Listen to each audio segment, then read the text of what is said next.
Good evening and welcome to Flat Earth United. Joining me this evening is YouTuber Project E.L.I, otherwise known as Robin. How are you doing, Robin? Doing great. Hello. Also joining us is Biker Scout. How are you doing, Biker Scout? I'm alive. Alive and well.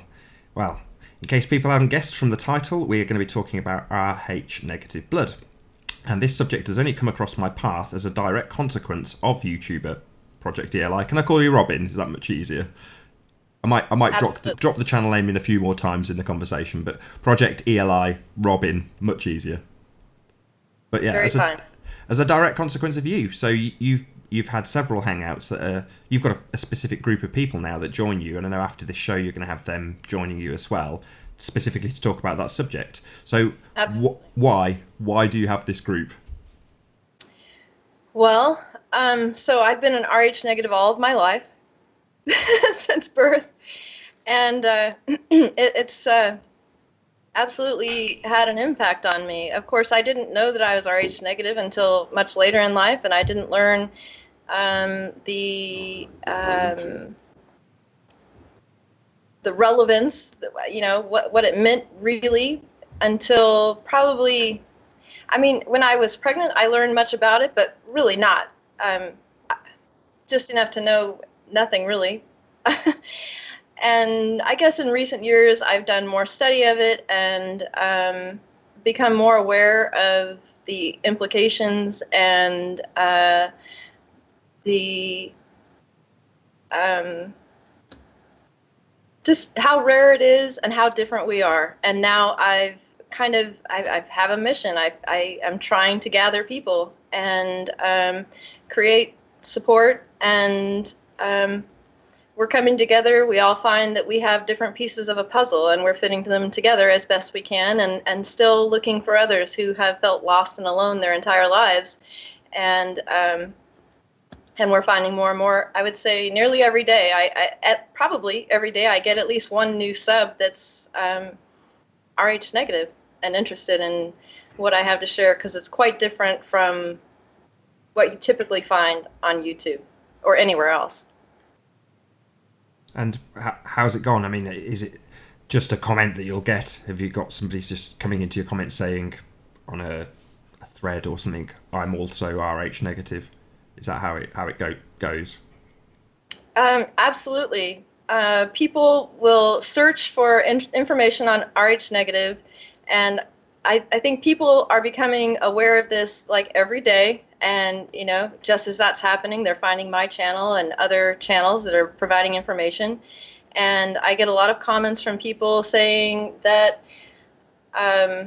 it's refreshing what they're learning on my channel as opposed to what they're getting on other channels. And that was the whole point of what I'm sharing on my channel, is that much of what we're getting, if not everything, is all science fiction as opposed to what is more likely the reality. Okay.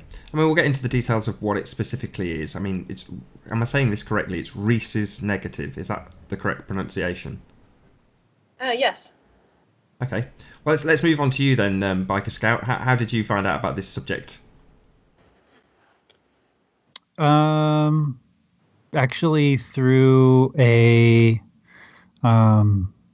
needing blood for surgery, and I didn't know what my blood type was, and so I just started asking, when they were drawing blood, how come you're drawing more of my blood, and basically the nurse says, oh, you've got good blood. We take extra of yours. So that kind of had my ears perked up for years thinking about that.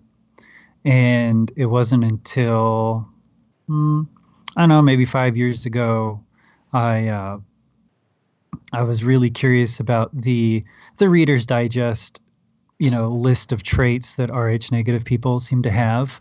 That whole sense of feeling of not belonging. They're truth seekers. They have a natural sense of mission or purpose in life. They're empathetic and compassionate. They have higher IQ, ESP ability, sensitive vision. Most of us have green or blue eyes.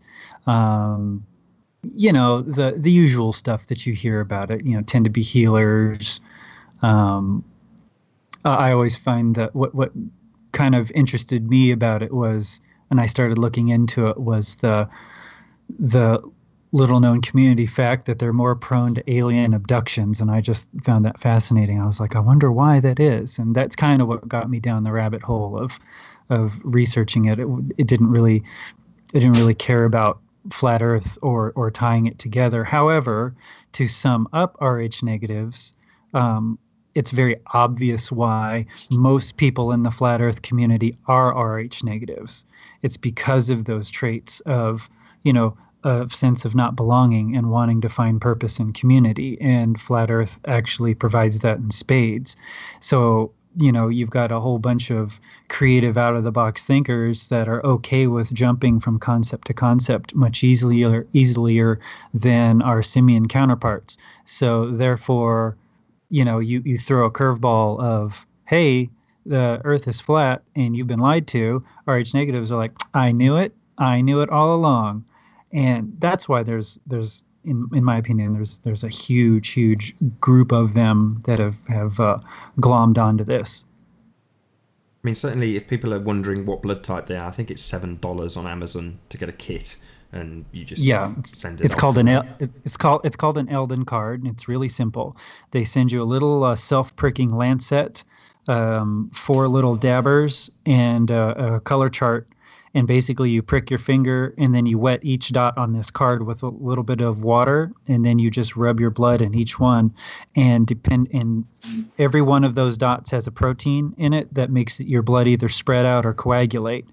And based on the pattern of those coagulations under each 4 of the categories, it'll tell you your blood type and also if you're positive or negative. And I suggest everybody should know their blood type for health reasons. Especially if you're AB negative or you're O negative, you can only receive blood from your type. So knowing your blood type could save your life. Yeah, perfect. It's just popped it up onto your screen now, so people can actually see that. Just before we move back over to you, though, Robin, can you just explain? Well, there's 2 things. Can you go through that list again, please, Biker Scout? Because I was really keen to get you to list that, and you've done it straight at the opening of the show, which I'm really pleased with. But if you can go through the list of traits, and once you've done that, you also mentioned that it was good blood. Can you tell us why it's good blood? Well, okay, I'll tell you. Before I go back into the traits, I'll tell you why it's different blood.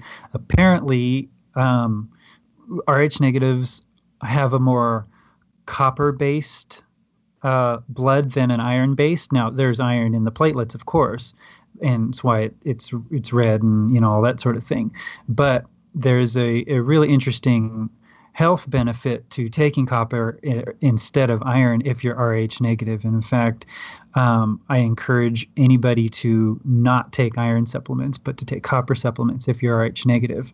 And we can go into there's a prevailing theory that too much iron can actually mutate your blood to test out as Rh positive. They're over ironizing our foods and our blood supply, and they're always encouraging everybody to take iron supplements, and they're supplementing iron in everything. So it's conjecture, but it's at least something to maybe have cause of, because too much iron is bad. And you get a natural amount of iron in just eating fruits and vegetables anyway. You don't need to be supplementing it. But anyway, so back to the list. The typical list is, like I said, feeling of not belonging.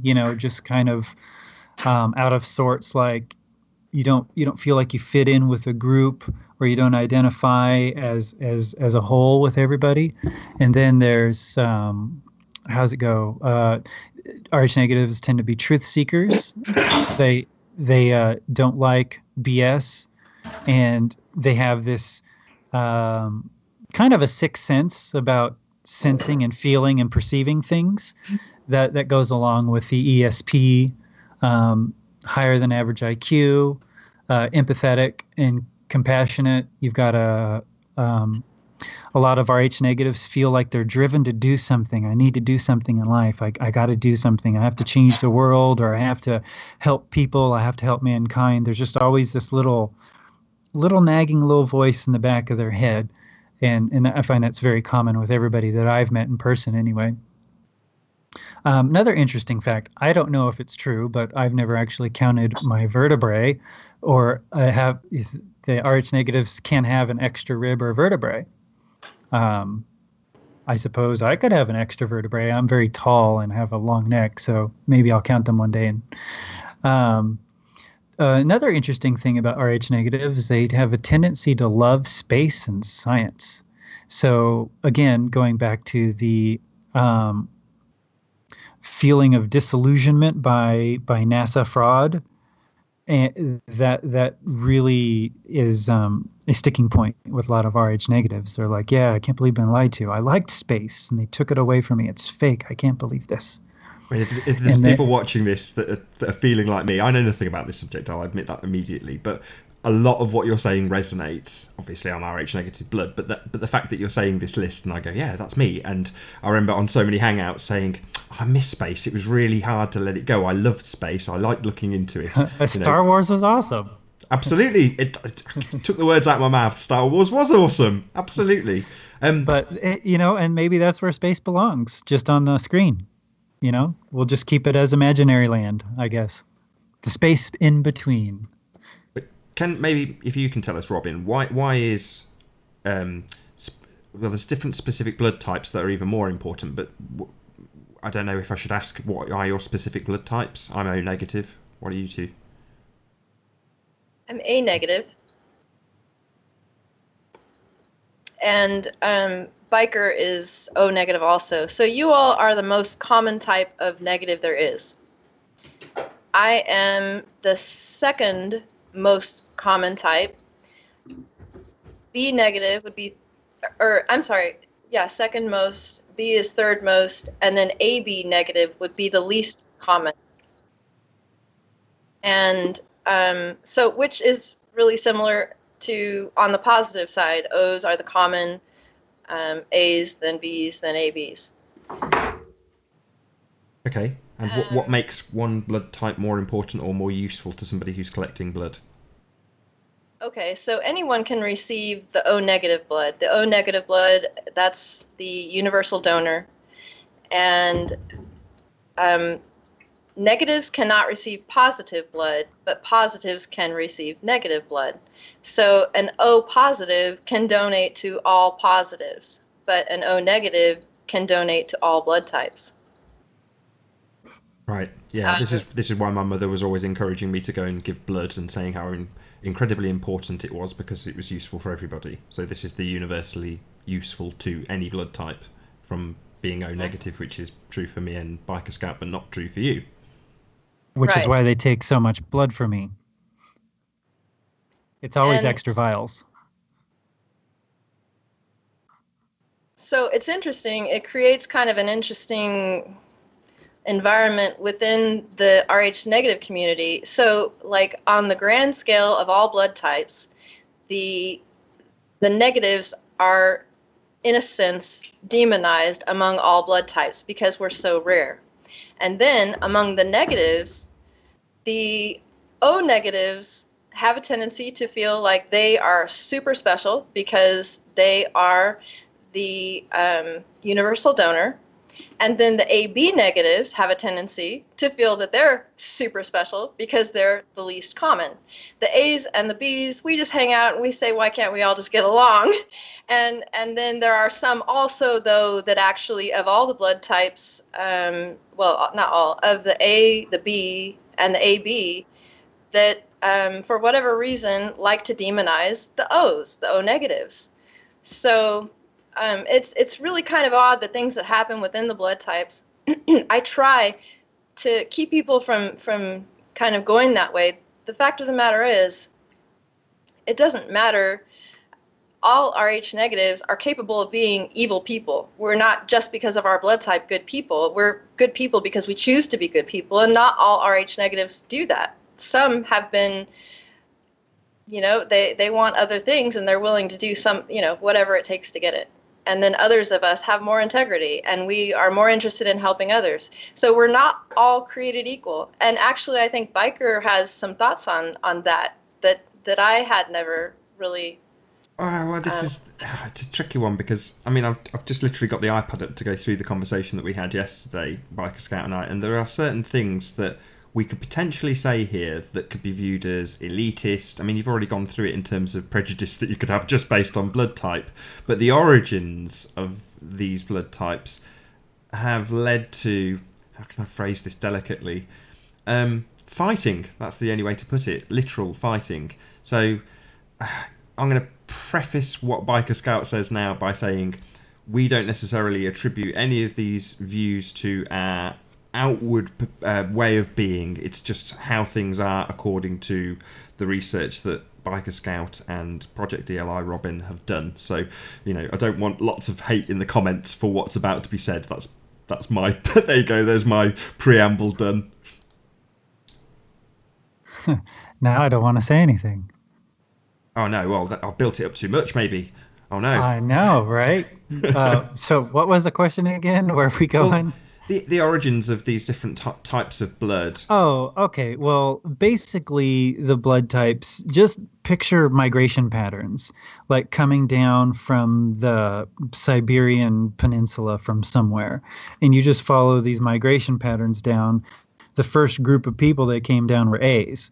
And you basically, your blood, like, I don't know if a lot of you know this, but you should be eating according to what your blood type is, not just eating anything that's out there. You should be eating more what's appropriate for your blood type. So if you're an A group, you should tend more towards the vegetarian side of things with a little bit of fish or whatever.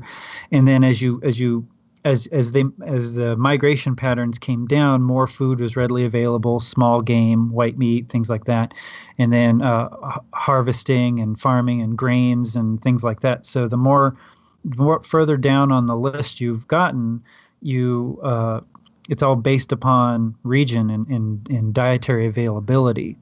So, like, ABs are obviously a combination of the first two groups, and then O's were more hardy and adaptive with agriculture and animal husbandry and things like that. So they can eat more they can digest and process more things. So that's kind of the simple explanation, origins of what the blood types in and of themselves mean and why they stand for what they stand. So if anybody wants to look into there's books on the subject called Eat Right for Your Blood Type or diadmo.com, things like that. They're very, very, very heavily researched into blood and diet. So I guess I can tread lightly on the subject by just talking about diet without getting anybody's cackles up in a bunch, I guess. I mean, don't be too concerned. I mean, I've already given the preamble so that hopefully that'll be enough to cover you. But if you can go into the detail you went into yesterday, now that it's been prefaced with a bit of, caution for people who are listening, you've given enough hints that people in the audience will kind of vaguely know where you're going with this. But I think you should just be blunt and just, if you will. Well, what was it that that I said in the chat that you want to go with? Sure. Okay. Well, you've detailed how you've got the different groups, the name of the blood itself, rhesus, and then you've got mongoloid, and you've got, I forget the name of the other group that you categorized.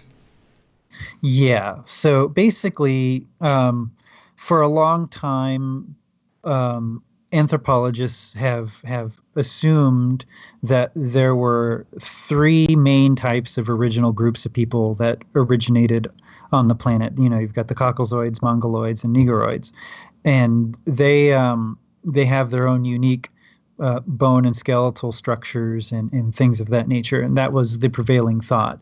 Now, fast forward to modern science, that's no longer a held thought or a belief. They don't like that categorization. They just call it pseudoscience. And we don't think like that anymore. But that aside, if we're talking about blood types in and of themselves, Rh negative factor predominantly only shows up in the historical record in the Caucasoids. Now, that's not to say that over time that there are Rh negatives in the other two groups of people, as you know, through migration patterns and intermingling and just general war and rape, that you can get Rh negative into the other bloods. In fact, they're Rh negative, I believe. In China, they call it panda blood. At least, it's the AB negative. It's so rare they call it panda blood. So they're very aware that the rarity of Rh negative within their own social construct as well. And if you want to, well, okay, so it's always been obvious, I think, for many tribes all over the world and in villages and whatnot to recognize that somebody is special at a very young age. Now, obviously, they couldn't pull out an Eldon card and test their blood and go, this kid's different, right? But certain traits emerge, and the elders would recognize that, and that person would be earmarked for, learning the secrets of the medicine man or the magic or the healers, or he would be deemed the leader of the tribe or things like that. So a person with these kind of qualities and innate senses that the other groups don't have, they obviously got elevated, right? So, but what's different is in the Caucasian group, so to speak, you have an exceedingly large amount of Rh negatives to pull from. So now you've got large groups of people that can get together that are also creative and out of the box thinkers and free thinkers, and they just want to do things, right? So that in my opinion is a huge determining factor for why the lighter skinned race basically dominated throughout history. They were building buildings and structures and castles and lasting structures, and they were going to war and conquering and spreading their seed all over, the land. And whereas the other two groups, not so much. There's nothing from prehistory that's giant structures or buildings or castles or stone structures in Africa. They're just not there. They just lived in mud huts and grass huts and lived along the beaches and shores. And, there's no testament to, their ancestry. Then in China, there was, you go back to pre-dynasty kind of things. They basically were, just picture in your head, the Mongolians running around on horses and just marauding. So then you have to extrapolate that it took several thousand years and possibly influence from traveling to see buildings and structures and to foment their own society and their own creativity, right? So you do see Rh negative traits in ancient Chinese society. And oftentimes I would be willing to bet anybody in history that's of note that we have a name and a historical record of and has done wonderful things, like Da Vinci or whoever, probably was Rh negative. So that's why I want to preface, by saying that it's very easy to accidentally slip into a negative connotation with blood type and race, because it almost looks like you're promoting a racial superiority or a white power kind of thing, because you can just point to history and, oh, look at all these great things lighter skinned people did, and then you go, oh, look at these great things that lighter skinned people did who are also Rh negative, and therefore you've got yourself a very toxic combination of xenophobia and hatred that will build up from the outside looking in. And now all of a sudden that you arm your little tiny group, and now all of a sudden you're white supremacist. So that's why it's like you need to tread very carefully when talking about blood type and social traits and things of that nature. So it's easier to stick with topics that range on health and building a community of like-minded people. We'll just say creatives, right? Free thinkers or truth seekers. Oh, I just happen to be Rh negative. But one thing that I have noticed, is that there's been a quickening in the last few years, 7 years, I believe, that Rh negative people are starting to find each other. And maybe they're not finding each other by saying, hey, are you Rh negative? Hey, me too. They're just being drawn together through groups of interests and other things of that nature. So that is something that I've noticed, and everybody it's within my social circle that I have met personally, I bring it up. I ask them, or I bust out an Elden card, and it's like, hey, what's your blood type? Because you and I get along really well. I like what you have to say. You're really smart, blah, blah, blah. Oftentimes, though, I'll know. I can just tell. I can even tell in the chats when people are talking. I can tell who's Rh negative and who isn't. But that gets into more of just me being a smug prick, I guess. I don't know. It's easy to go down the rabbit hole and make assumptions about people, but usually my assumptions are pretty right on. I've got a unique combination of character traits that kind of make me a trifecta of reading people. Being an empath and a Scorpio, an INTP, and also Rh negative. It's like I really, really pick up on people's intuitions and vibrations, and I can pretty much know a person within 5 minutes of talking to them or shaking their hand. And believe me, I've met some people that freak me out, and you feel an evil or a presence or a coldness or a stiffness to them. It's really hard to explain, but it's more of a knowing, I guess you could say. Sure. I mean, again, this was all non-verbal, but when we were chatting yesterday, it took me a while to get to the point of this, but I was kind of asking, well, how does this fit into the media? Because I know nothing about the subject, but I can relate it when there's a movie that has an association to the subject that you're talking about. And after about, I don't know, an hour or two of chatting, we got to the point where when you were pointing out the specific movie because of iron. I mean, earlier you said two things that might have, again, triggered a response in a few people in the audience when they heard the word mutation and iron in the same sentence. But it after you pointed out, I won't say I got there myself, but there was the movie X-Men, and that is, it seems, I don't know if you'd call it propaganda or predictive programming, but it seems like that's airing towards the type of people you're describing. Am I wrong? Yeah, exactly. Basically, what I see coming is blood will be used against us again, and as a small group of people, we literally make up less than 15% of the world's population. So we're easily outnumbered. But I preface to say that we can't be outthought, because we're... Okay, I can see Robin nodding ahead the other way. So is this where we're going to be in a disagreement, maybe?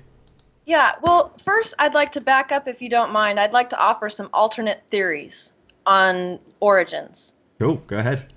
Okay, so there's several alternate theories, and I'm not even going to go into the sci-fi stuff that I'm going to try to look at my camera. Sorry, not going to look into the sci-fi stuff. There are many trying to say, oh, they're the fallen, they're the Nephilim, the from aliens. I mean, there's just no shortage of sci-fi theories out there, but there are some other theories. So one is something that I came up with, and it's supported by something I recently discovered in addition to it, and that didn't come from my mind. Many theories, okay? So I believe that all blood types began as negative. None of us had this rhesus protein. Part of the reason for the rhesus protein is it actually supports your theory of evolution, right? And but I don't believe that's true. It's something that was added to the gene pool. And so everyone who is Rh positive they are actually the modified ones. They are actually, if you want to say the slave race, they are the ones whose senses have been dulled down to a level that they're more easily controlled. Not all of them. There's always an exception to the rule. I know an Rh positive personally who has many Rh negative traits. So in my opinion, we never want to say Rh negatives are better than Rh positives because there's always exceptions to the rule. And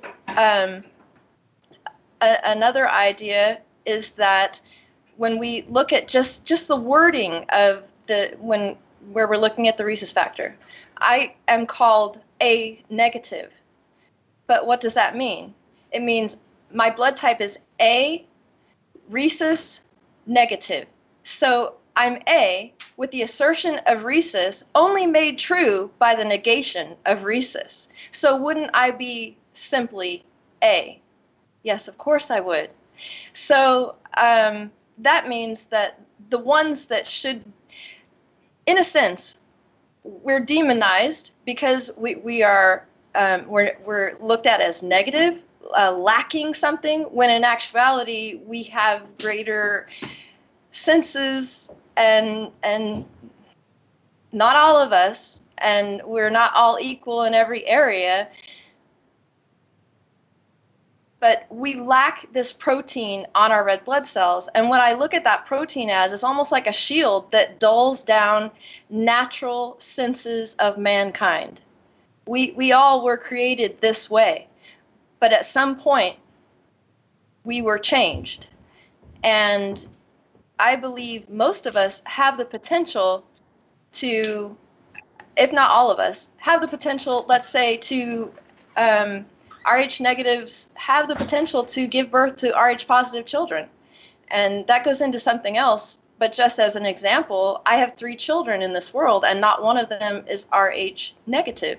Because I was obviously, one would think, okay, I was either with a man that didn't have even Rh negative recessive, he was Rh positive, and also the fact that I had all of the ROGAM. What was the ROGAM doing? Did it play a part? I don't know. Getting off topic though. Well, Let me go back before you to, do though, because while you're Go on ahead. that topic, so when you're talking about my mother, who was a midwife, was explaining about blue babies. Is that something that you understand a little bit about? Well, actually, as far as there being a relationship between the rhesus factor and blue babies, I don't. Okay, so that could just be a purely blood type thing as opposed to a rhesus negative thing.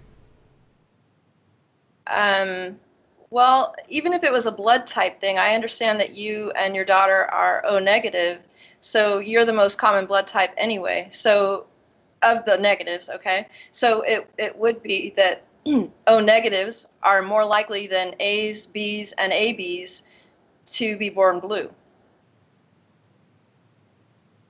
because there's more of you being born. I don't know. It depends on how the statistics are built, but we can be misled by statistics. It just depends on how they're coming to those assertions. Just for the audience sake, what is a blue baby? Oh my goodness. Well, like I said, I never knew. I've never made a connection personally. Is Biker aware of any kind of connection between rhesus factor and blue babies? I'm not, and so Yeah, my knowledge of it is lacking. I thought that the blue babies were when you have an Rh negative mother and an Rh positive father, that the blood tries to attack itself, or the baby's immune system tries to attack itself, That was how I and understood it.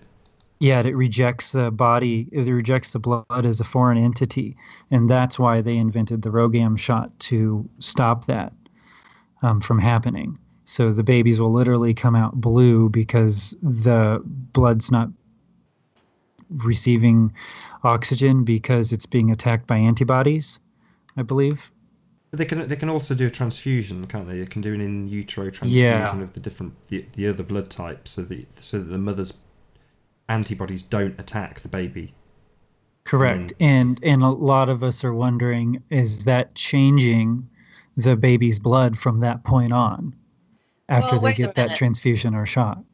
I've given birth to 3 Rh positive children. I'm Rh negative, and what you all are talking about was never an issue, and I'm not even familiar with it. And I would be very careful talking about it. I mean, unless you each have personal experiences, I don't feel comfortable talking about this, and I think we should stay on topics we understand and can explain. No, fair enough. I mean, I've only had second-hand accounts from my mother, who's as I say, a midwife and had first-hand experience of it, but I have no personal experience of it. And if it's unrelated in your view, I mean, I'm not too fussed about talking about it. I'm willing to look into it, but So what about the list then? the thing about the Rh negative mother carrying an Rh positive child is that when that blood, if it mixes and if the mother's body develops antibodies, it will reject the fetus. And I don't believe there's anything you can do to save the fetus at that point. Maybe I'm wrong. No, I think you can. I mean, that is, if I could say it, specifically what my mother said that they would do to save that baby would be to do an in utero transfusion. That would be but that, like I say, I haven't done it myself, so I'm not a midwife. But so we don't get into a row about this, because I think you're right. If we stick on the topic, but is there any discrepancies in terms of the list that Biker Scout gave? I mean, I'll rattle it off here. So we've got higher than average IQ, ESP ability, tend to be healers, empathic illnesses, which we haven't got onto yet, ability to disrupt electrical devices, which is something I'm hoping Biker Scout will go into. Certainly I can attest to this firsthand. Experience unexplained phenomenon, and psychic dreams and or ability. So first of all, would you agree with that list, Robin? Me? Yes, of course, absolutely. Okay, so there's certain things on that list that, again, I've got no understanding of, other than a vague notion of what it actually means. So things like ESP, extrasensory perception. Give me a description of it, or an example of it that the audience can just say, yes, I can totally relate to that. I mean, would the interfering with electrical lampposts and things of that nature come along the same category or not? No, I don't No, believe so. no, it's completely different. ESP generally for me is sensing things that aren't in my physical presence that later become exactly what I sensed, or feeling a person around a corner, or thinking thoughts, and then that later kind of come true, kind of a thing. That's Um, yes, that in addition to other things. I mean, I've touched things and had experiences through touch, and you know, driving home and suddenly you feel compelled to take a different route, and then find out that there was an accident on the route you normally take, but you took oh the different yeah, route. that happens to me all the time. Okay. What about in relation to other people, as opposed to?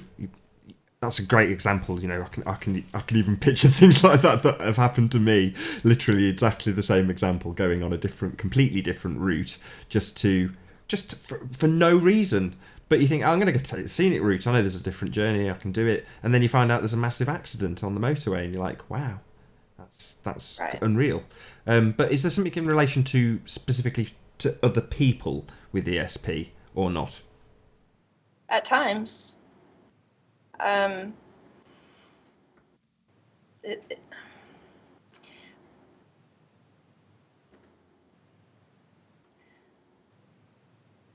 That's all right. I'm asking fairly open-ended questions because I don't know enough about the subject to lead you down a path which I normally would do with most subjects. Whereas I'm totally in the dark about Rh negative blood. It's so new to me. how about some examples, like personal examples? Would you like that? Yeah, absolutely. Okay.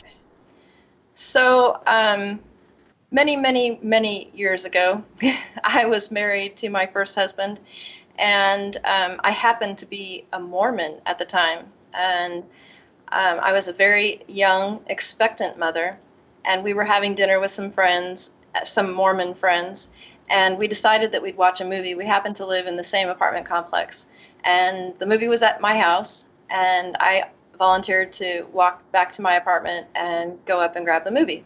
So I opened the door cabinet to my movies, and for whatever reason, this is not how I usually look for a movie, but what I did was I put my finger up on the first video on the left, looking for the title, and actually touched each video. These are, VHS tapes. I hit one video, and I had this just rush through my whole body, stomach turn upside down. And the video was not the video that I was looking for. It was a video. It was Rudyard Kipling's The Jungle Book, and it was the live version. And I felt compelled to open it. So I pulled it off the shelf, I opened it, and here is, you guys are going to laugh, a pornographic video. I'm like, what? Anyway, I put it back in the box. I go to the house. That's a really funny story, but I won't go into that. The very next day, I'm pregnant. My back hurts. I'm laying on the floor. I stretch my arms out. My finger goes just beneath the skirt of the sofa and runs into something, my fingertips. Get that same rush through my body. I'm like, oh no, not again. And lift up the thing, pull another pornographic video, only this time in its own cover. I wasn't looking for these either time, but each time, for whatever reason, I discovered them. And it wasn't, that is extrasensory. Why did I find them? So I assume in context that the pornographic videos were wrong to be in possession or wrong to be certainly hidden under a sofa. Am I right? Just to give context to why you would have this perception. In a Mormon household, absolutely, that would be considered very, very wrong. Right on. So you needed to be led to those videos. It wasn't. I'm just trying to give, because there might be people in the audience that go, "Why would you want to find a porno?"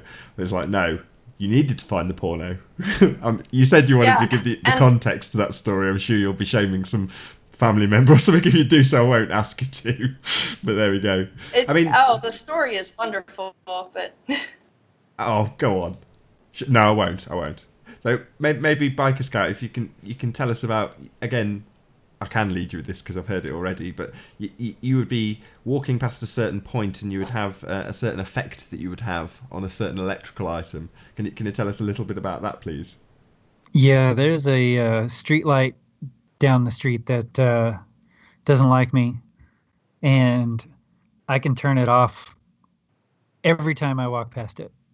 Without fail, I can be like a half a block away and look up and go, okay, the light's on, and I'll start walking toward it, and it'll turn off right when I get near it or under it, and then I'll go on my way, and then by the time I come back, I'm basically going from my office to like a little corner store, a little corner market, and by the time I come back, the light's back on, and sure enough, like clockwork, I come under it or near it, it turns off, and I don't know exactly why it's that particular light in me, but I've had friends walk with me to the store, and I had them walk ahead of me, and it didn't do anything to them, but it did it to me. Um, I can I can sometimes point my finger like a Jedi at electrical devices and make them flicker. I don't know what that's about. Um, my cell phone does weird things all the time, but it doesn't do it with other people. Um, just it's mostly lighting with me, just things like neon. Like if you have a neon sign, it kind of changes color if I put my hand near it, or it buzzes differently. I don't know what that's about. But causing things to break. Certainly, my wife. She doesn't know her blood type, but there we go. But certainly, my wife will cause electrical problems, shall we say? And she's not the first person I've encountered. I used to be a rep and dealing with electronics, and there were certain people that I would encounter that everyone in the shop would know about them. You know, you keep them away from things because they break them. Not because they were clumsy, but because they just need to be interacting with something electronic and it would subsequently go wrong for no apparent reason, like bulletproof things, like cars, you know, things that most people had been driving for a very long period. This person would get in as a passenger and suddenly the car would have an electrical fault and you go, but the car's bulletproof, it's worked perfectly, it's serviced. And no, same thing with hi-fi. You'd find that there was just certain people that would have problems, and unfortunately for me, it would seem my wife is one of those people that she just seems to have an air around her that causes electrical problems, not because she's breaking them, not because she's touching them. She just does. I don't know what it is, but perhaps that's got something to do with it. I must get her to find out her blood type. But yeah, maybe if I rattle my way through some of the other parts of the list that are hopefully a bit less controversial, I will go through a list of foods as well, because I don't know if you two will agree, but if you have a copper deficiency, you will certainly crave some of the foods that are on this list. I may actually go through it now. So we've got things like beef liver, sunflower seeds, lentils, almonds, dried apricots, dark chocolate, molasses. What was it?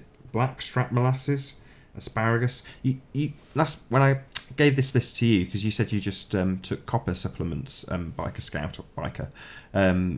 You said you knew something about the molasses specifically, but I don't think we got to that in the chat. Yeah, I've taken the blackstrap molasses, mixed in hot water, and you drink it, I guess twice a day or whatever, and it makes your hair not be gray anymore. It takes about 3 months, but I was doing that for a while. I thought that was kind of fascinating, but yeah, you can get copper in that. I eat a lot of almonds and nuts, mostly raw. So I know I'm getting plenty of copper, but you can go to the vitamin store and actually get copper supplements. Yeah, but there's going to be a certain amount of people in the audience that are listening to that list of foods and going, yeah, I have cravings for asparagus, and there's I tend to find that my body craves things that it requires. In other words, I tend to have a good instinct for what foods I need, and Exactly. whatever you crave, basically, whatever you think you need is what you need. Yeah, it's the seafood diet. You see food, you eat it. Yeah, that's a fat person joke though. Exactly. No, you're right. The cravings are important. In fact, that's why women have really odd cravings during pregnancies, is because they're lacking very specific nutrients. And I knew this one chick who had a compulsion to eat dirt. She wanted to eat dirt when she was pregnant. How weird is that? But I guess she needed whatever minerals were in dirt at the time.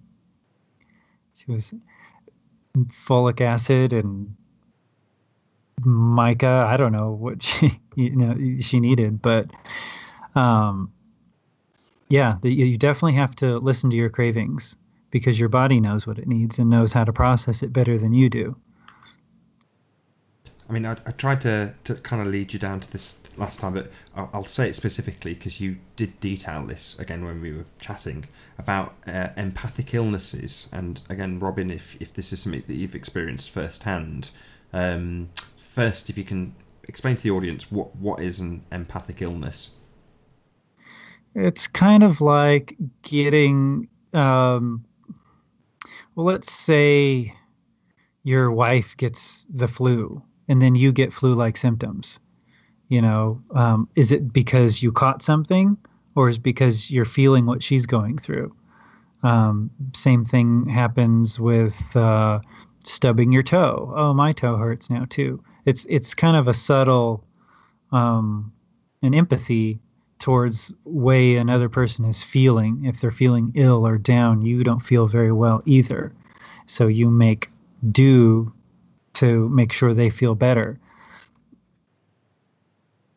I don't know. It kind of almost seems like an instinctual thing to make everybody in the tribe, so to speak, get better. If everybody's feeling that one person is down, they'll all rally together to make the other person feel better because they want to feel better as a whole, as a group.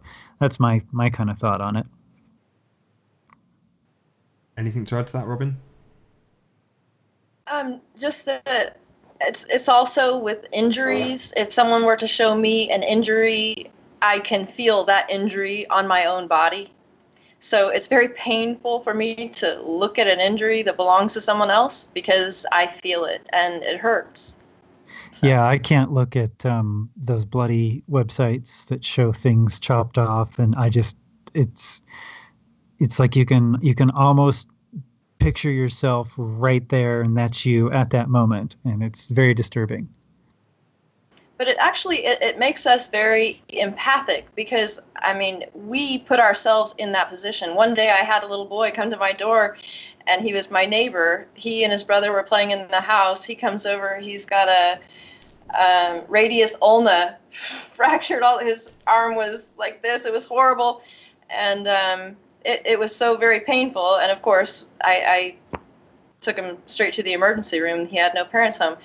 But I was also a medical service specialist in the Air Force. So you kind of are drawn to wanting to help people in different ways.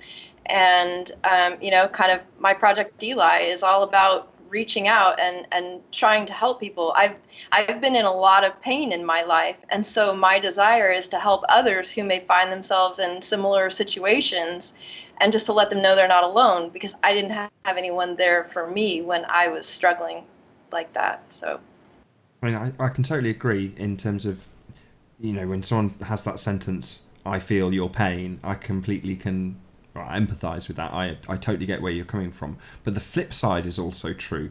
In other words, I remember as a kid, a very, very young kid, watching the news and realizing that it was nonsense because of the reverse of what we're describing. In other words, you would see what we now know is, a false flag event, some sandbag, or I think it was back in when it was the Bosnian War from memory, and they would say there'd be a big disclaimer at the beginning of the news piece, and it would say words to the effect that you're going to see something horrific, prepare yourself. And then you'd watch it and you wouldn't get that feeling. You wouldn't have any feeling of empathy towards the victims that you were seeing because it wasn't real. It was just a false news broadcast, completely fabricated nonsense. Whereas of recent days, and I've mentioned this on a few other broadcasts, but there's a site called Best Gore, which is essentially captured footage, people with camera phones, and it gets through to the publisher of this site, which is a story in and of itself. But he will publish, the people who have that, or who are running Best Gore will publish it. And believe you me, when you stare into the eyes of somebody dying, you absolutely feel it right there. There is no two ways about it. And that's something sorely lacking from the news. And that, for me, has been useful to see some of the nonsense that we're presented with from a very young age, and I'm sure there's other people watching this that will also feel exactly the same way, that they've been able to spot nonsense because it doesn't give them any of those feelings. Whereas when you, just like you say, you see someone scrape their knee and you cringe, you feel it, and the one thing I can't watch, because I don't watch the news because it's nonsense, but one thing I can't watch are when they have people who are behaving like idiots on YouTube, and they'll be like on a skateboard and they'll fall down a set of stairs. I cannot watch them because I just, like you've described, it's too painful to watch.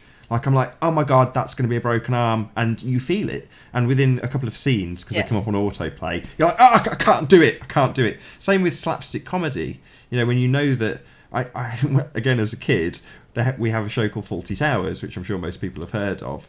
And you know that the actor who played the Manuel character, the little Spanish guy, he actually used to get hit by John Cleese, quite violently. And you felt it. I felt it as an audience member. Now, most people just laughed because it's slapstick humour. I couldn't watch that show because I felt his pain. I used to feel for Manuel because he used to get slapped quite violently around the head. Anyway, we're off on a massive tangent. Can we? Well, we've still got Robin, because I know you've got to disappear. You've got your own RH negative show coming up shortly. But how does this all relate to Flat Earth? Well, obviously we have, it looks like there's a strong relationship. We've got what appears to be a great deal of RH negatives. You're an RH negative. Math Powerland states that he's an RH negative. Patricia Steer states that she's an RH negative, even though she wants to retest. So we have a lot of people who haven't tested yet, and I wish that they would. I'd love to tell you that I have gone to the website for the U.S. conference, and I put in a submission to see if I could offer blood tests as a, what do you call it? A vendor there at the conference. And basically just charge enough to try to take care of the price of all the Eldon cards. And I was just going to buy every Eldon card that Amazon had. At the time, they had about 350 cards is all they had. And just, offer blood tests to those people that don't know. I would love to have some real data. We don't have that because most people don't have a clue, and a lot of us are absolute truth seekers, and many of us don't want to go see doctors and whatnot. And many people are going to their doctors and they're being told, why do you want to know that? Well, we can't tell you, So it's really kind of odd what's happening with people, but I haven't heard from them. So if anyone on those boards is listening, it really was an authentic request. You might have thought it was a joke, but I'm interested in doing that. And I think it would be interesting to find out where you've got a large group of flat earthers. Why not find out what kind of blood types we're looking at? Have you had a massive negative response then? Is that the case when it comes to blood, that you're just going to get people who think negative thoughts about the subject? I don't know. Like I say, I have no experience. You're the expert as far as I'm concerned.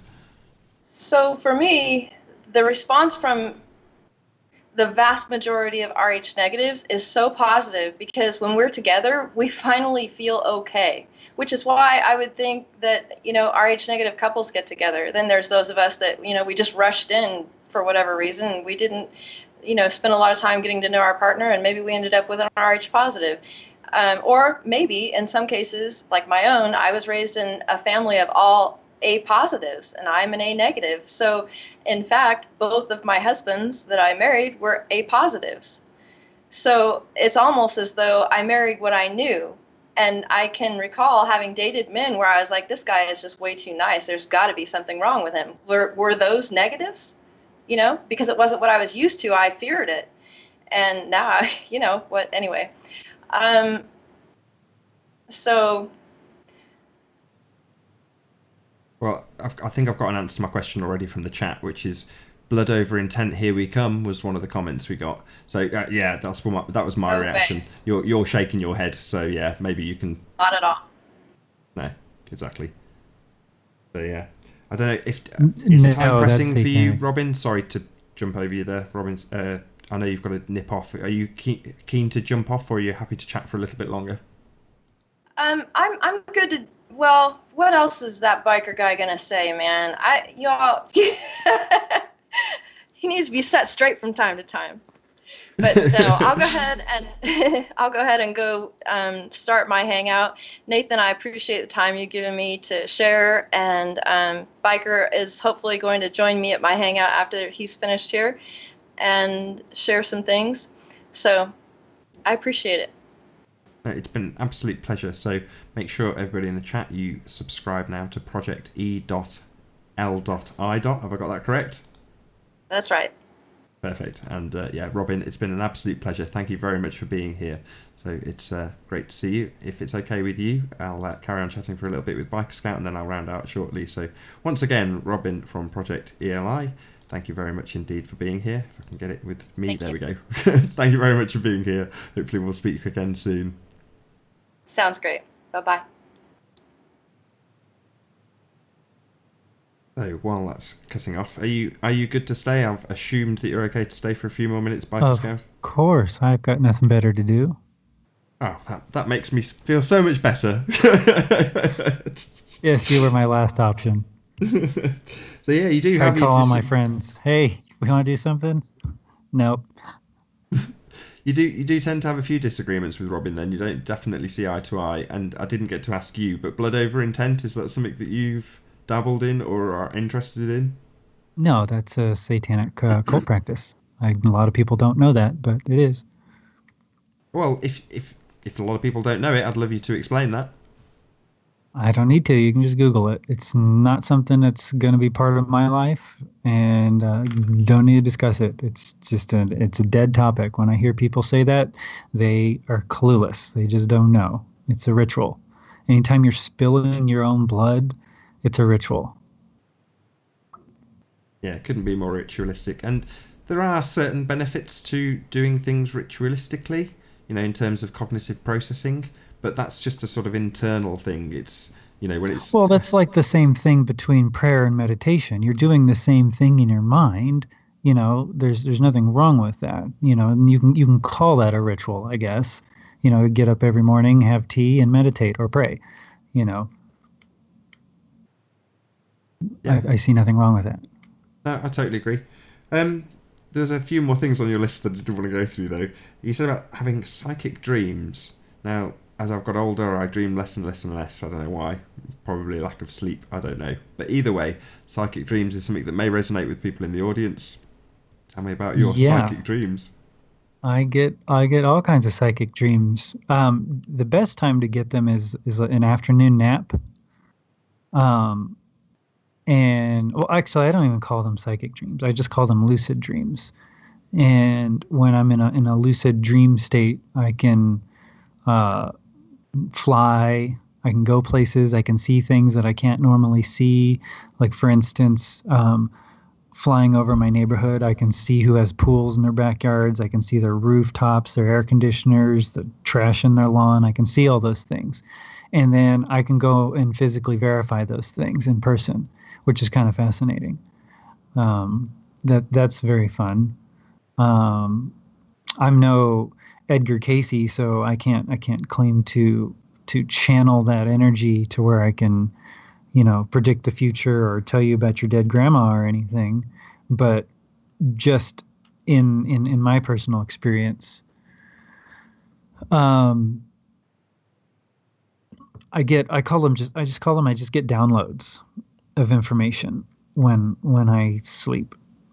Another interesting thing, I don't know if this is entirely related, but I have a Moldavite necklace, and if I forget to take the Moldavite necklace off when I take a nap or I go to sleep, my dreams are ridiculously vivid and sometimes scary, and sometimes like you don't know you're in a dream, and it's only when I wear the Moldavite. So there may be something to that, but it's definitely every time without fail if I wear Moldavite. What's Moldavite? It's just like a meteorite, basically comes from the Moldova Valley in Czechoslovakia. Basically, a giant meteor came down and hit the ground, and the soil that splashed up, or parts of this meteorite, crystallized in kind of a glassy substance. So it's a green glass that's outer space. I used to tease people and say it's part of the firmament, but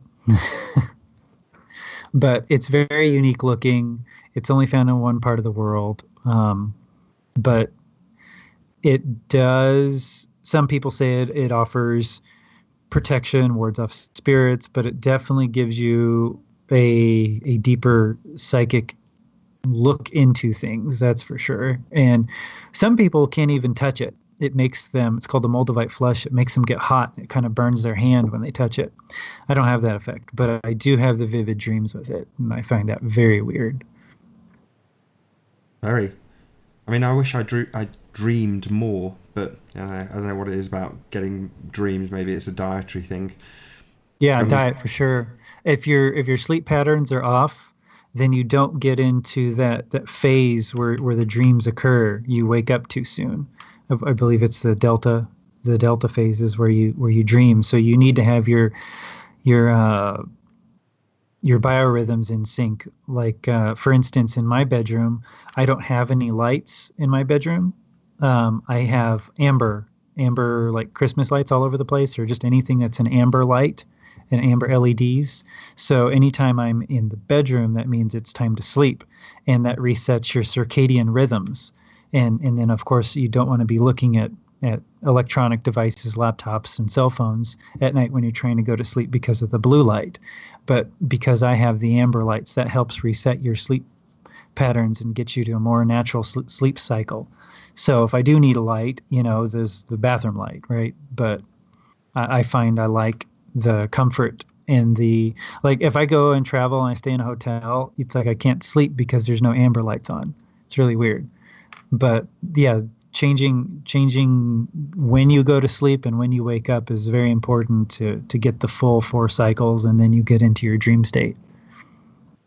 yeah, I mean, something I need to do more. I certainly don't do it with my the setup that I'm using at the moment, but I do with the iPad. They have a thing called night mode, and I know you can do this on PCs, but it is exceptionally good because it cuts out that blue light and sort of lowers the type of light so that it's less like daylight, so you become more akin to going to sleep after using it. In other words, I find myself drowsy if there's night mode on the iPad, whereas I can sit up and look at this monitor because it's keeping me awake. I think that's kind of the thing. So yeah, if you've got an iPad, Right. use your night mode because it does make a massive difference to actually getting you to sleep. He says, I know it. The real reason is because I've had a kid, and that's why I'm not dreaming, because you're ultimately never in a deep sleep because you're constantly conscious of a kid being there. So I think that's probably my issue, along with probably poor diet as well. So yeah, but yeah, okay. There was one other thing on that list I did want to go through. ESP recovered higher than average IQ. We kind of touched on that. Again, you can get into elitist subjects if you do that. What was the other one? Experience unexplained phenomenon. Oh yes, that was it. Because you mentioned about people who have got rhesus negative blood being more susceptible to alien abduction. Now, that's pretty out there for me. I mean, I'm a skeptic at heart, so hearing that was pretty out there. Can you give us a bit more detail about it though? Because I'm sure there's people in the audience who want to hear this. Yeah, I don't know who collected this data. Did they just go around and say, hey, you said you've been abducted by aliens. Do you happen to know what your blood type is? So let's start with that. Has that even been done? Um, but my general research into that particular topic leads me down the whole you you can't be cloned, which is interesting. Apparently, I don't know if this is true, but if you're Rh negative, they can't clone you. You can't be cloned. I don't know what that means, but maybe the people who are getting abducted um, are not used for cloning experiments, but they're used for other medical experiments. So they would rather Rh negative people, or maybe they're just psychically in tune, or there's like this invisible connection to aliens, and they're just like, hey, there's a guy here, we're going to take him. I have no idea. I don't really even believe in aliens like that. But um, however, if you want to say alien abductions are actually all governmental kidnappings through Project Monarch or MK Ultra programs, where they make you feel like you've been abducted, but they're just literally taking you and doing experiments on you, that could be because you are Rh negative. So that to me seems far more plausible, even though it's way out there. It seems more plausible than actual aliens. But there is some stories There's some evidence suggesting it's even come out, I believe, maybe in WikiLeaks, something to the effect that these government abduction programs do exist, and they have the ability to tap into your primal fear through electronic means and make you see an alien or make you see something that's frightening, and you go into a state of or a catatonic state, and it makes the kidnapping or abduction go much easier, and that's your implanted memory.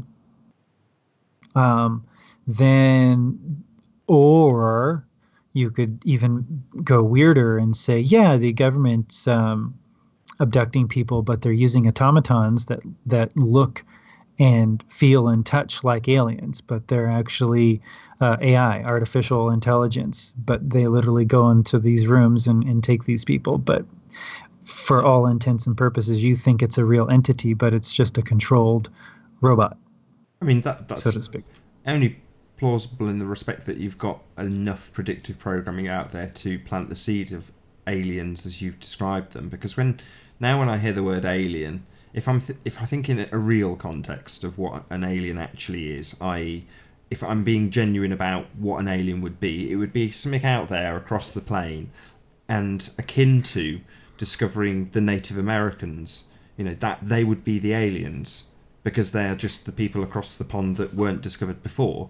And if there are more ponds to be discovered, then there'll be more aliens. But the chances are they'll just be like us, but a different skin tone, or a different height, or a different width, or a variation of human, if you like. But ultimately speaking, that's what I perceive as aliens. So when you have stories of alien abductions, the only way I can rationalise it, if I'm to believe the people at face value, because I tend to, if people give you a first-hand account of anything, you kind of go, no, well, I do want to believe you. And the only way I can rationalise it is to say, well, we have been predictively programmed with the notion of aliens as we know them. When I say aliens, put them in air quotes, so alien little green men, UFO type aliens, that notion is a nonsense. It's a creation of some guy somewhere, probably Arthur C. Clarke. But the point being, it's not something that we're ever going to encounter. Greys, for example, I think is a complete, with flat Earth. I mean, I'm trying to lead this somewhere, which is that when we very first spoke, you had a lot of negativity towards flat Earth in terms of the way it's progressing, and you gave pretty coherent reasons. I was hoping, damn, that we would start out with that because it's more flat Earth related. But you said, sorry, I don't want to cut you off. You go ahead. Well, basically, the division and the derision that's amongst the flat Earth community is pointless. It's very divisive, and it serves no purpose. I see nobody approaching this realistically from a scientific method. Like, hey, look, if the Earth is a different shape than they're telling us, let's get some college grants. Let's actually go out and conduct some experiments. Let's put our thinking caps on instead of all this speculation and sifting through historical documents and possibly even phony historical documents. Let's just work with the instrumentation we have and put together a compelling case. Let's get real people on the record instead of muffled shadows of, I work in the Air Force and we use laser range targeting devices and they're all only line of sight. So let's get that guy. Let's get an official guy. Let's get Raytheon, who makes the actual laser sighting device. Let's get them on. Let's put together a real solid case that's irrefutable, and stay away from the speculation and the infighting and the camps, the domers and the Moorland people and the Bible people. It's just so fragmented that it's becoming a joke, and now, because there's no new information out there, the flat Earth community gets stagnant. And what happens when you end up getting stagnant? Personalities develop, and in that, personalities start clashing. Now all of a sudden you've got a whole bunch of people talking shit to each other, and it's becoming ugly. It's just filled with vitriol and pointlessness. And it's like, I don't even care what the shape of the earth is. If anybody's known my channel, I came on the scene basically to show what frauds NASA was. That's my only point. It's like, if I can just prove space is a bunch of malarkey, then just let everything else settle and we can figure things out from there. Um, but as far as the direction of flat earth is going, it's like a whole bunch of stuff came out on the scene. There was some good information, but still a lot of conjecture, a lot of assumptions and a lot of guesses and a lot of, you know, using non-scientific means to describe the shape of the earth without actually going out and doing it. Uh, So that's kind of what I would like to see. Um, I mean, the camps that you've described to me sound like YouTube camps.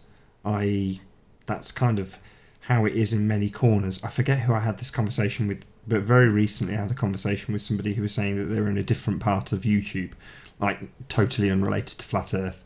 Let's say cars, for the sake of argument, and they were saying there was the exact same issues, the exact same nonsense. I do know who it was. It was Zoe Scribner, and she was talking about painting.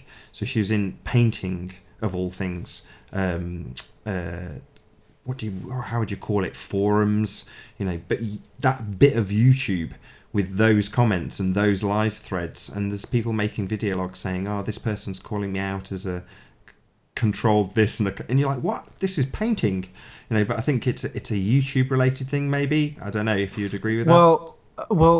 Okay, yes, every group has. It's just like sports. Everybody's got a favorite team. Everybody's a flag they wear. Everybody has colors or brands they tout, right? We just I self-identify with groups based on your interests, and that's fine. But, this painting group isn't trying to change the fundamental paradigm of our science-based community or the way we perceive our world, or to shake up socio-political structures and say, look, we're all being lied to, we're all being fleeced. Let's rally together and figure this out. So it's almost like, well, I'm not even going to say almost. It's very obvious that there are people amongst these groups of flat earthers that are paid to be there to cause shit so nothing ever happens, right? So this painting group they're not trying to change textbooks, right? They're not even trying to get on the main talking points or to be taken seriously, right? They're not trying to debate Neil deGrasse. They're not trying to get on and say, hey, here are my points, and here's what a lot of us feel is it might be the truth. Can we at least have an open, honest discussion about this and look into it, and not use straw man arguments or appeal to authority? Can we do this? And that's where the infighting is dangerous, because it just makes us look like a joke. It makes us look like worse than the Flat Earth Society, the Onion of Flat Earth, right? That's kind of my take on that. Yeah, I mean, I kind of agree to an extent, but I think they being the powers that should not be, the elites, whoever has set up these structures, seems to have had a plan in place to disrupt whatever would happen, or the system itself, like I say, YouTube itself, is just going to be that disruptive. But when you have, and I'm going to say this, more people coming to it, it's reached. I mean, I personally went and spoke to Vice, and that has reached a lot more people. Well, the fact is, that's reached a lot more people.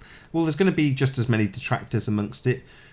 From this chat, is it going to be the case that there's going to be, whatever it is, 15% RH, rhesus negative blood type that are going to see and go, that really resonates with me, that seems correct? Or will it make absolutely no difference? Who knows? But the reality is, you can see more people actually broadcasting. So doesn't it stand to reason that if there's more people, there's just going to be, it's going to continue. It's going to be like that snowball effect. It'll just continually, exponentially get more, regardless of how we approach it or what experiments we do going forward, or how we tackle academia with laser levels. Do you see where I'm going? If it's just increasing in numbers, it's increasing in numbers. No, because there's a pushback that wants to squash anything that's not science and not mainstream, They want to label it as a hate speech or dangerous thoughts. They literally want to police people's thoughts. And flat earth does come up amongst those circles, is like, how do we keep this subject down, or how do we make these people, we're just going to shame them, we're just going to call them idiots and buffoons and low level thinkers. So you can see the tactics are starting already. They want people to not take it seriously. They don't want it to be in the nightly news. They don't want it to be discussed, because even if you just play out the implications in your head just for a minute, it's like there's going to have to be some serious backtracking and apologies. Like, well, we knew it was flat all along, but what's the but going to be, right? Isn't that in itself, that isn't that an appeal to authority? In other words, I mean, I've switched off TV and I'm not looking for apologies. In other words, that's what they don't want, is people turning their backs. The sort of no contact ever again. The looking at the psychopathic control system as exactly that, psychopathic, therefore turning your back on it and not concerning yourself with getting an apology from them and correcting their academia and saying, well, actually, we don't really require you for very much, and therefore your opinion on the matter is irrelevant. But me, I know it's flat. I know you've lied to me, and I can move forward without you.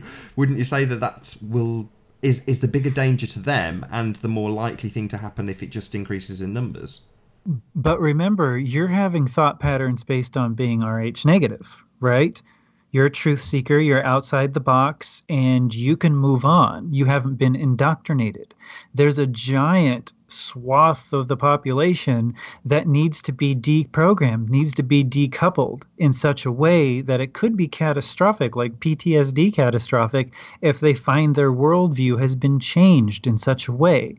So you're talking socio-political upheaval, like riots in the streets kind of reactions. Now, I jokingly refer to the behavior as chimping, based on... Give us the origins. We've got rhesus monkeys. Maybe you can give it a bit more meat. Well, Rh positive people, when told about the flat Earth, have a tendency to, one, get reactionary, two, it can get violent. So they're having a base emotion and a base reaction. They're getting primal with themselves. They're not reasonably going, okay, that's an interesting theory. Now explain more, right? That's what a reasonable person would do. They're just like, oh, sort of, and they get angry. So to me, that's a chimping behavior. That's monkey behavior. That's base, carnal, instinctual, non-educated, non-intellectual. I'm not going to debate you. I'm just going to drop the mic. Boom. Gravity. There is no discussion. This is not up for discussion. Well, yeah, everything's up for discussion. In fact, that's what science demands. Science always demands questioning. And they're trying to change that. They're changing science into scientism. You believe what we say because we wear the white lab coats. Yes. That's why I'll give it, I think it was Authentic Intent. Maybe it wasn't. I can't remember. IPS recommended a documentary series that's coming out. Somebody in the chat, please tell me who it is that's doing these 45-minute videos. But his most recent, he was just out on the street asking people, very simple question, have you considered that the Earth could be flat? And the reaction from a large proportion of them were, men in white lab coats have told me, you're wrong because men in white lab coats have told me. And that would be it for them. They were content. It's... For us, we see enough debates on YouTube where people go, ha ha ha, no. Like you say, you can't do that. And there's no straw men here. There's no appeals to authority. You've got to actually find your own evidence and define it and give reasons and, put it before everyone for thorough scrutiny. On the street, however, your average Joe Schmo has got a totally different attitude to this stuff. He's like, Neil deGrasse Tyson told me so. I'm not going to question that. And they are belligerent in that. They will just put their foot down. That's most people. I say that. I only saw that cross-section of society that he put together, biased. But, that was what was presented. They were genuine views. They were genuine people that were saying those things. And I've experienced it firsthand. I'm absolutely certain you can concur. So, I used to say, finding this out and finding out your own ability, this is where, again, don't give me grief in the comments. I've said this is for everybody. Everybody can realise their own inner potential, But then when you hear something like, well, I can spot this type of person, pigeonholing almost. Sorry to do this to you, but by how they seem or react in the chat, you think, am I speaking complete nonsense when I speak to the great and washed, the great masses, and go, yeah, you have it within yourself to do whatever the hell you like. It's just a question of doing it and taking seizing your own abilities. Abilities back to X-Men. But yeah, maybe I'm talking complete and utter nonsense. And that kind of doesn't worry me, but, like you say, or like I would say, you have to come out and apologise in that respect. But then is your apology kind of backhanded elitism, if that's the right word, when you're saying there aren't, everyone, this isn't for everybody. Not everybody will get this. Well, and you've been indoctrinated by people who know how you won't get it and what you will get and stomach, and so long as they keep programming you with it, you'll accept that indefinitely. That's kind of terrifying. Well, we all have the ability to observe. We're visual creatures. We have senses. And so your knowledge is gained through experience. So if you have enough experience in dealing with people, you can actually make snap judgments about people based on prior knowledge. Now, we're being told over and over that that's not a very good thing to do. Oh, don't be like that. That's judgmental. No, it's not. I'm not judging the person's merit or character. I'm just making an observation based on my past experience. This is something they teach in law enforcement. How do you protect yourself? Well, you have to prejudge this person based on past experience. This is how I'm going to deal with this person because I know these people act this way. This person might do this. He looks a certain way. There's a high probability he's going to respond such and such a way. So using just your observation, that's a personal thing. Same thing when it comes to looking at the shape of the Earth. This is what I was trying to get to. I know we've come off blood and gone on to sort of flat Earth related things, but earlier I was trying to say when it came to ESP, I was kind of saying, well, how do you relate this to people? This is kind of how I was trying to draw it, because what you've just detailed is how I would understand it already. So when you're detailing things about having extra perceptions beyond that, and your average Joe cop has probably got an IQ of about 90, handpicked for his certain traits, but extrasensory perception probably wouldn't be amongst them. But like you say, going on past experience, they can be very effective in terms of prejudging people. Obviously, there's plenty of race-related things to do with that subject that would absolutely contradict that. But like you say, people are people, and they can go on past experience. But how does that tie into extrasensory perceptions, especially when it's specifically to do with Rh-negative blood? There's a mouthful for you. Maybe it's nothing more than just Rh negatives have the ability of discernment and much more in tuned with their discernment ability, and we perceive that as being extra because Rh positives don't have discernment or use discernment. Maybe it's just something as simple as that. Maybe we're just tapped into regular senses that through fluoridation and vaccination and poor diet and chemtrails and who the heck knows what else is going on, that we're just being slowly devolved as people, right? And then there are some of us who are hanging on and we feel like, oh, well, we can still do these things. They must be extra, so we're special now. It could be just something as simple as that. Fair enough. It's a good enough answer. And we're coming up on about an hour and a half, so maybe there's bits and bobs that we haven't covered that you might want to get in here before we round out. And I'll thank you and thank the audience and such like. Sure. Yeah. Anything else to add? I don't really have anything to add. I did want to get, and I was able to cover it, but I talk about the derision amongst the flat Earth community, and I think I touched upon that fairly well. Is that it needs to transform from the current state to a more state of seriousness. Like, look, we're serious about this. Let's take it to the next level and let's get heard. Let's have a real debate about this. Yeah, well said. I might give out a few shout-outs. Do you like doing shout-outs? Is that your thing? I have no friends, so That's kind of why I asked. You're kind I'm of an anonymous. asshole. Yeah, I'm an asshole. I don't have any friends. Yeah, you're not an asshole. Cheeky and being an asshole are totally different things. You know, I mean, I'm being polite at your channel. fair enough. When I in know Rome, right? this would be the right cue to have the dicks, pussies, and assholes bit from Team America. Have you seen that? Yeah, absolutely. Yeah, I completely agree with that. There are definitely three categories of people, but I won't repeat the speech. It is one that I'm tempted to repeat just to get just to get a video log with it on that's not going to get copyright struck and taken down. So let's say hello to a few people here in the chat room. Thank you very much for being here, all of you. So we've got Arwin, good to see you. Ukdina Walker, Victoria Sartin, very pleased to have you here. Flat Earth Dave, good to see you, my friend. David Ant Charlotte, Victoria Sartin again. Paper Explainer, good to see you. New one on me, my friend. How are you doing? I'm gonna put this in quotes. Tim Osmond's here. How are you doing? Hi, Fruity You. Good to see you.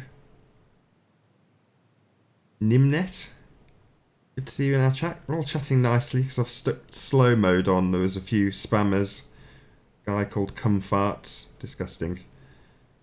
Right, so we've got I Am Face. I'm hoping to chat to him at some point. I've been trying to get in touch with him, but we keep missing each other. But hopefully we'll chat at some stage. Flat Earth and Other Hot Potatoes. Patricia Steer, good to have you here. Angel Raven 444. Captain Bullshit. Thanks for being here. Very polite now that slow mode's on. Monique McKinney, is that right? Good to see you. Heather Brown. Anybody else I've not mentioned? Channel Q, hello. Anybody else? My Girl 67, pleased to see you. Not been reading any of your comments. I have read them as the show's gone by. Picked out various different bits. Thor Fawns and Nate, hello. Pleased to see you in my chat. Been a nice show. Chatting about something I have absolutely no clue about, and it's been very informative. I won't lie, but the chat that we had yesterday, Biker Scout, was a very eye-opening chat. Twit, hello. Pleased to see you. Brian Verville. And it's sometimes a little bit scary when you come to information like this that you know, I said earlier about just telling people, everybody, you've all got amazing abilities. Potentially you're saying, no, that's not necessarily the case. You know, when you found this out, did you feel a little bit elitist? Did you find yourself going down that route? Well, I'd always felt elitist, and that's why I delved into the RH negative. I go, that's why. I knew it. I knew there was something special about me. So, I always like that. The idea of nobody's special. We're all just we're all the same. But the reality is we're not. We have highly talented musicians and gifted athletes and brilliant entrepreneurs and inventors and scientists. These are the outliers. So we aren't all the same. So we all don't carry the same blood. And this is just a further illustration, that, it'd be an interesting study to conduct. What if all these brilliant musicians and gifted athletes and inventors, what if we could test all their blood? And what if we found out those were RH negatives the whole time? So the standouts in our society were that because of their blood. Could you imagine what kind of socio fallout you would have from that? It would just be kind of a very elitist. It would kind of, I don't know, like the Hunger Games in a way. I think that was maybe a very good tale without actually coming out and saying we're better because our blood is like this and you guys suck because you're not like us. That's why it's a very cautionary, topic to even go down. You've broached probably the last subject that I was going to hopefully bring up, which was about the elites, but you've kind of covered it in a great way because I can't now put you on the spot and say, are they Rh negative? But yeah, in other words, it would be very interesting. You're right, clever phrasing. To find out, is that the difference? It could well Tesla be. was Rh negative. You just go down the history books. Anybody that's of note was Rh negative this whole time. What if that was the case? Would be interesting to find out. The question would then arise: are they ultimately going to try and suppress the population at large with the same blood as them? No, I think it's the other way around. I think the powers that be are trying to mutate the Rh negatives to becoming Rh positives. They've got Right. Okay. and it seems like every new blood-borne infection that's coming around is just a little bit better at doing what it's doing. So now we got Zika, right? So now you're going to literally have these microcephaly babies that are just smart enough to pull a lever, but too stupid enough to rise up, right? They're going to be a whole class of people called Zeeks in a very short period of time. If you do jump on the show with Project E.L.I, it would be an interesting one, because if that's where we had our only disagreement on this particular show, which was about blue babies, and that is kind of contentious now that you've said that. It would be an interesting one to look into. I might round out here. There's a few other people I didn't say hello to. Gems Pandas just joined us. I think Mark Offsky's been in the chat. A few other people I didn't say hello to. Haunted House, good to see you here. Yeah, if I've not said your name, I'm really sorry. I tried to scroll through and say hello to everybody, but yes. That's pretty much it. That's our show. Thank you very much for joining me, Biker Scout. It's been a real pleasure. And yeah, thanks for having me on. No, and also a massive thank you to Project E.L.I, who joined us earlier. So to all of you who have joined us in the live chat, thank you once again for being here and watching Flat Earth United live. Be sure to comment once the video goes to upload. Comment, subscribe, and I've been Nathan Oakley. I'll see you all in the next video.